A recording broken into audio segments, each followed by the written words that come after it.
साथियों, उत्तर प्रदेश जैसे जैसे विकास की बुलंदियों को छू रहा है, तुष्टीकरण का जहर भी कमजोर पड़ रहा है।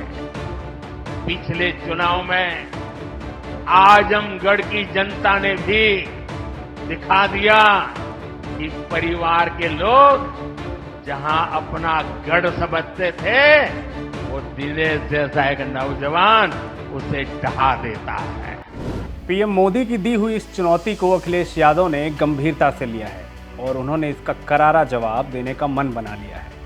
इसी वजह से लोकसभा चुनाव 2024 के लिए जब समाजवादी पार्टी ने अपनी 5वीं लिस्ट जारी की तो इसमें आजमगढ़ से धर्मेंद्र यादव को टिकट दिया गया। इसके साथ ही आजमगढ़ से वर्तमान बीजेपी सांसद और प्रत्याशी दिनेश लाल यादव निरहुआ को सपा की तरफ से चुनौती कौन देगा, इस सवाल का जवाब भी मिल गया और ये भी साफ हो गया कि अखिलेश यादव खुद आजमगढ़ से चुनाव नहीं लड़ेंगे। इसके साथ ही अखिलेश ने बीजेपी सांसद निरहुआ के अखिलेश को चुनावी मैदान में चुनौती देने के सपने को भी तोड़ दिया। हाल फिलहाल में दिनेश लाल यादव लगातार अखिलेश यादव को आजमगढ़ से लड़ने की चुनौती देते रहे।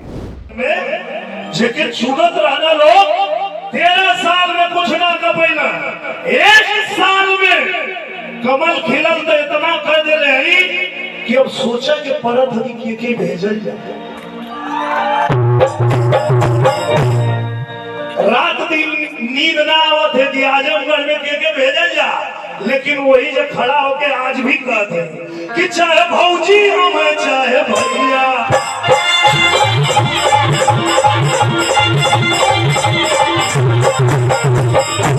हो आजमगढ़ जम के लड़ैया, तू अपन टूटाई साइकिल लेके आई और हो चाहे पर फैसला बदल रहे, और हो चाहे पर फैसला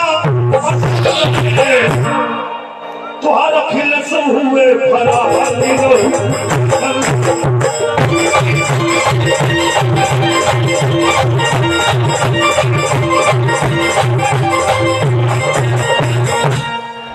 अब आजमगढ़ से धर्मेंद्र यादव को सपा उम्मीदवार के तौर पर उतारकर अखिलेश बीजेपी को सियासी संदेश देने की कोशिश कर रहे हैं। दरअसल साल 2022 में अखिलेश यादव ने विधानसभा चुनाव जीतने के बाद आजमगढ़ लोकसभा सीट छोड़ दी थी, जिस पर उपचुनाव में बीजेपी ने दिनेश लाल यादव को टिकट दिया।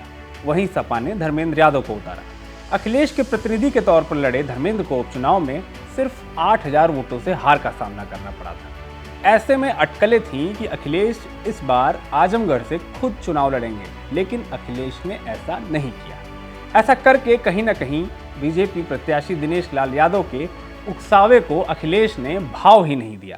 साथ ही धर्मेंद्र यादव पर ही वापस भरोसा जताकर ये भी बता दिया कि आजमगढ़ को उन्होंने नाक की लड़ाई बना ली है। अखिलेश ने इसके लिए अपनी सियासी बिसात भी बिछा दी है, जिसके तहत गुड्डू जमाली को सपा में शामिल करा लिया है। गुड्डू जमाली वो ही हैं जिन्होंने 2022 के उपचुनाव में आजमगढ़ से बीएसपी की तरफ से चुनाव लड़ा था। यादव मुस्लिम बहुल इस सीट पर जमाली को 2.5 लाख से ज़्यादा वोट मिले थे, जिसका नुकसान सपा को हुआ और धर्मेंद्र यादव निरहुआ से सिर्फ 8000 के मामूली अंतर से चुनाव हार गए। लेकिन इस बार जमाली खुद सपा में है और आजमगढ़ में उनकी खासी पकड़ मानी जाती है। इस तरह धर्मेंद्र यादव को आजमगढ़ से वापस उतारकर अखिलेश ने पीएम के आजमगढ़ में दिए उस बयान का जवाब दिया है, जिसमें पीएम ने कहा था कि आजमगढ़ के किले को एक नौजवान यानी निरहुआ ने ढहा दिया।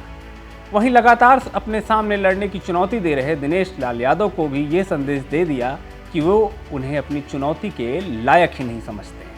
अब बीजेपी भले ही इसे ऐसे प्रचारित करे कि अखिलेश हार के डर की वजह से आजमगढ़ से नहीं उतरे, लेकिन अखिलेश ने धर्मेंद्र यादव पर वापस भरोसा जताकर बीजेपी की खेमे में खलबली जरूर मचा दी होगी।